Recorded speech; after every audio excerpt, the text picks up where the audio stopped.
Untuk teman-teman yang mau bertanya terkait materi Al-Quran dan mindfulness atau cara Al-Quran memandang kehidupan atau materi hidup dengan keberkahan Al-Quran, boleh raise hand atau nanti boleh juga disampaikan melalui chat box.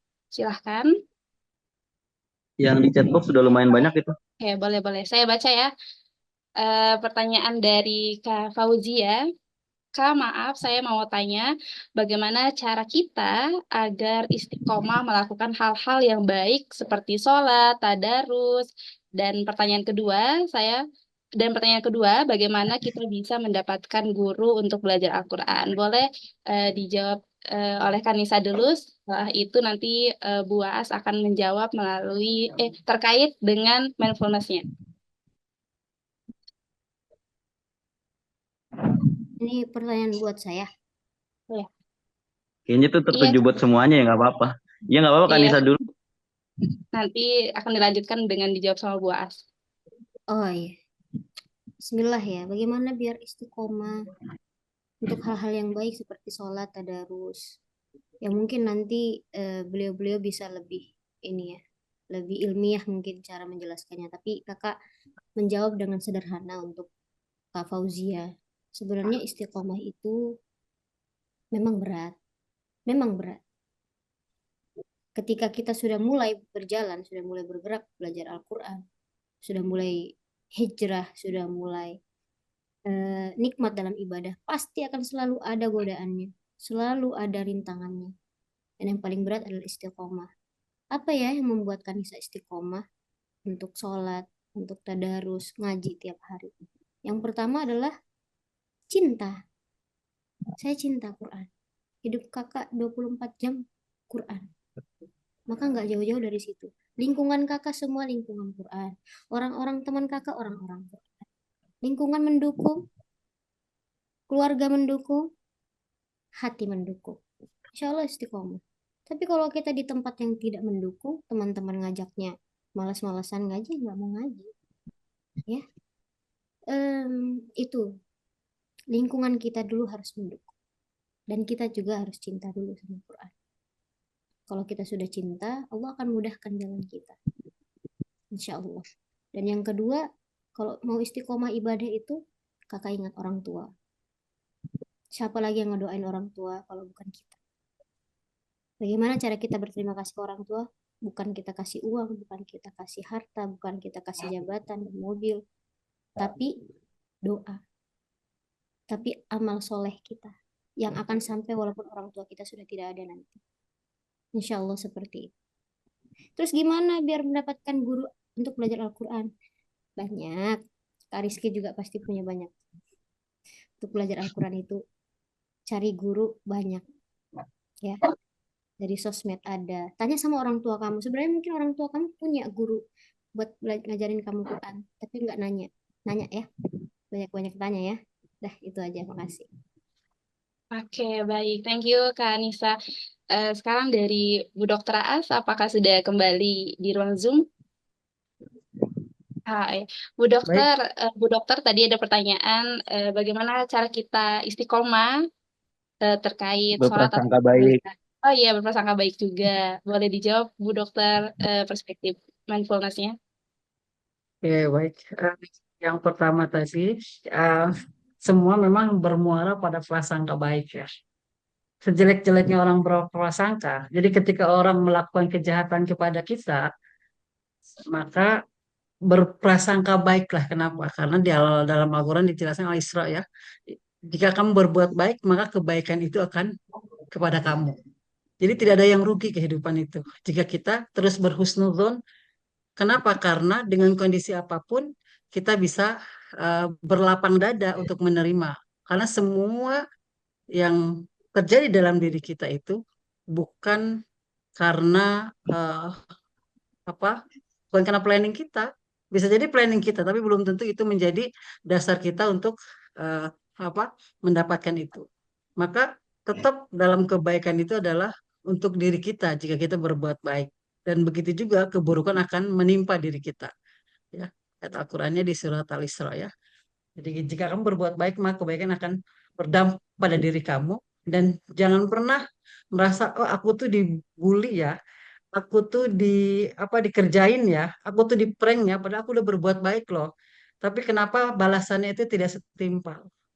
Maka bagi Allah itu bagi penilaian manusia, tapi bagi penilaian Allah, in ahsantu ahsantu li anfusikum wa in asatu falaha. Jika berbuat baik itu kebaikan akan pada diri kamu, dan jika akan jelek maka kejelekan itu pada diri kamu. Maka ketika kita berbuat baik, fokuskan kepada Allah bahwa Allah yang akan menilai kebaikan kita, bukan manusia. Nah, tadi dijelaskan juga di surat Al-Insan itu. Innama nut'imukum liwajhillah la nuridu minkum jazaa'an wala syukur. Aku tidak mengharapkan belas kasihan dari manusia dan terima kasih dari manusia. Aku hanya mengharapkan ridho dari Allah. Jadi kalau kita sudah mengharapkan ridho dari Allah, itu tidak ada satu orang pun yang bisa menghalangi kebaikan kita. Jadi orang boleh berbuat tidak baik kepada kita ketika kita merasa Allah yang menjadi tujuan kita, maka Allah yang akan menjaga diri kita. Ya, nah itu. Tadi apalagi ya Kak? Optimis pada diri kita bahwa oke. Selanjutnya, kenapa saya menyebutkan menerima itu adalah bagian dari mindfulness yang harus kita lakukan. Kenapa? Karena kalau kita tidak menerima apapun yang kita lakukan, itu akan terasa berat. Kenapa tadi Kak Nisa bisa melakukan menghafal Quran, dekat dengan Al-Quran, tadarus istiqomah dengan Al-Quran, padahal itu berat. Ya, bangun pagi-pagi, enaknya kan selimutan lagi ya habis sholat subuh. Ini harus tadarus. Maka ingat kalau Rasulullah pernah menyampaikan khairukum man ta'allamal Qur'an wa 'allamah. Sebaik-baik kita adalah orang yang belajar dan mengajarkan Al-Quran. Maka orang yang bersama Al-Quran tidak akan pernah rugi. Siapapun kita yang belajar ataupun yang mengajarkan. Atau dalam hadis Rasulullah, man qara harfan min kitabillah falahu hasanah. Wal hasanatu bi asyri amsalihha la aqulu alif lam min harfun walakin alifun harfun walamun harfun wa mimun harfun. Ya. Man qara barang siapa yang membaca Al-Qur'an, ya, satu ayat dalam ayat satu huruf dalam ayat Al-Qur'an, maka baginya 1 dikali 10 kebaikan. Aku tidak katakan alif lam mim satu huruf, maka alif satu huruf, lam satu huruf, dan mim satu huruf dikali 10 kebaikan. Jadi kalau tadi teman-teman ada yang bacanya luar biasa itu, ketika kita baca Bismillahirrahmanirrahim, itu sudah 19 huruf. Artinya 190 kebaikan. Kalau teman-teman tiap hari minimal sholat dan lain-lain mengerjakan membaca Al-Fatihah, itu sudah 139 huruf.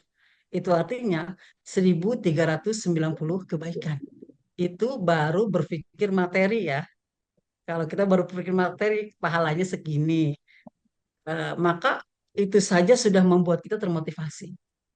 Maka salah satu yang memotivasi kita ketika Rasulullah mengatakan khairukum man ta'allamal Qur'an wa 'allamah. Sebaik-baik kalian, mau kalian jadi direktur, mau kalian jadi artis, mau kalian jadi profesor, mau kalian jadi petani, mau kalian jadi ibu rumah tangga, yang terbaik adalah orang yang bersama Al-Quran. Itu bisa menjadikan motivasi kita ya. Kita jadikan motivasi betapa Al-Quran itu tidak pernah rugi. Kenapa? Dengan membaca Al-Quran, beda membaca novel. Mungkin kita pernah nonton film atau pernah baca novel, bilangin, udah pernah nonton, males nontonnya. Tapi kenapa orang ketika bulan puasa, ketika para ahlul Quran itu tadarus Al-Quran tidak pernah bosan. Bahkan ada yang mewakafkan dirinya untuk Al-Quran. Satu hari 5 jam untuk murojaah Al-Quran. Ya, maka tadi timbul keberkahan, muncul syafaat-syafaat dari Allah ya. Nah, itu betapa Al-Quran itu sangat memberikan keberkahan untuk kita. Maka apa yang harus kita lakukan? Terima Al-Quran. Gimana kalau kita belum bisa menerima? Pelajari Al-Qurannya. Kenapa? Orang tidak menerima karena jauh. Coba kalau kita sudah dengar suara Mas Rizky, terus dengar kajiannya, kan lama-lama hati ini luluh ya. Wah, ternyata luar biasa. Nah, itu sudah mulai menerima. Kenapa? Karena kita mencoba untuk dekat dengannya. Jadi kalau teman-teman merasa sekarang ini ada kecenderungan orang tidak percaya dengan agamanya dan tidak percaya dengan Tuhan. Kan orang ada banyak yang menyalahkan agamanya dan menyalahkan Tuhan. Ya, jadi sudah ada grup-grupnya tuh di Facebook ya. Kenapa? Karena doa-doa saya tidak pernah didengar. Bukan. Karena kita yang terlalu jauh dengan Al-Quran. Kita yang terlalu jauh dengan Allah. Kita hanya memandang semuanya dengan logika. Mari buka perasaan kita, dekatkan diri kita dengan apa yang menjadi penyebab selama ini jauh. Kalau jauhnya dari Al-Quran, dekati dengan Al-Quran. Jauh dari Allah, dekati dengan sholat, dengan kebaikan-kebaikan kita. Maka menerima itu adalah kunci utama. Setelah menerima, nanti kita akan yakin. Nah, saya udah yakin nih sama Mas Rizky. Kenapa? Karena saya udah beberapa kali ikut kajiannya. Kenapa saya mau? Karena saya yakin. Ya, awalnya saya kan nggak tahu. Terus saya deketin ini siapa. Saya lihat Instagramnya, saya baca buku-bukunya gitu ya. Ada apa tulisan-tulisannya. Oh ya ya, mulai itu menerima. Akhirnya karena kita bisa collab, yakin. Oh iya saya yakin. Nah, kalau sudah yakin, saya ikhlas, saya ridho, saya terima. Nah, itu kuncinya adalah bagaimana kita bisa menerima dan meyakini sesuatu sampai pada akhirnya kita ridho dan ikhlas. Ya.